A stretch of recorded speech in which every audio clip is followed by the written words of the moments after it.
Harper and Harper Audio present Nox Winters and the Midnight Wolf by Rochelle Hassan. Performed by Jacob Mcnatt. For anyone who ever stayed up past their bedtime to read just one more chapter. 1. On Nox's first night in Evergreen, his brother convinced him to jump out the window. It had taken 10 hours, 37 minutes, and 3 transfers by train and bus to get to middle-of-nowhere Maine. And he felt a little like a tube of toothpaste that had been squeezed until it was all crumpled. And like he needed a shower. He gave his shirt a surreptitious sniff as he followed Noah up the creaky stairs to the attic, only half listening to his impromptu rambling tour of the day house. "Here it is," Noah said, flinging the door open. A pair of twin beds and a nightstand had been crammed into the narrow room. On the ceiling, a single bare light bulb produced an oily yellow glow. Opposite the beds was a window with the blinds drawn up and an old-fashioned wardrobe. Its door hung slightly ajar, a wrinkled shirt sleeve dangling out at the bottom, where Noah had probably dumped his clothes in a pile instead of hanging them. His sneakers had found their way to the corner and under the unmade bed, and he'd tacked up photos and band posters on his side of the room. Something in Nox curled unpleasantly, like a buried thing squirming away from a sudden light.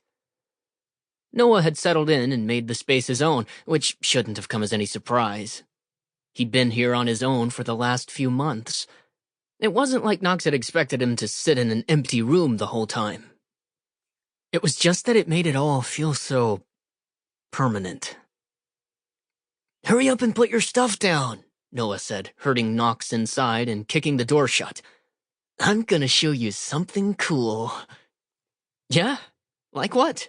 Nox unzipped his suitcase, looked down in dismay at the tangled contents, which he hadn't bothered to fold, and thought longingly of that shower again. Noah switched off the light. Nox turned to him and was met with a familiar, devious grin. The two of them were identical twins, had even successfully switched places plenty of times. Nox taking math tests for Noah, Noah covering Nox's detentions, but that smile never looked quite right on Nox's face, no matter how many times he practiced it in the mirror. "I kind of needed that," Nox said. "Just trust me." Noah shoved the window open. With the lights off, the moon was bright enough to see by. "You only say that when you've got a bad idea." "Please," Noah said, swinging a leg up and perching on the windowsill.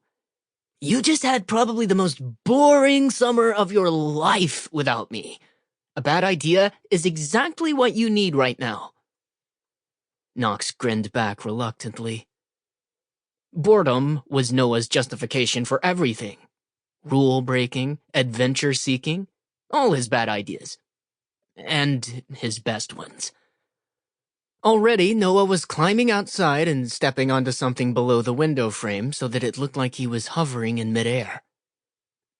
"Wait up," Nox said. He kicked the suitcase under the bed and followed him. So he didn't take much convincing after all. His feet found a ledge under the window, narrow but sturdy enough. He lowered himself out carefully.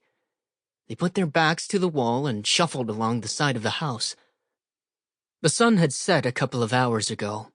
Below, he could just make out where the edge of the cliff dove away from the house, the northern woods bumping up against the treacherous incline like a whispering sea. Nox had driven through miles of forest earlier, watching the sun travel across the sky through the filter of its canopy and outline star-shaped leaves and prickly pine needles in gold.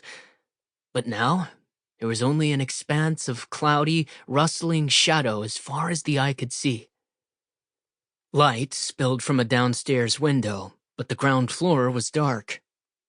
He pressed his palms flat against the wall, feeling the grain of the old wood and the cold seeping in through the back of his shirt.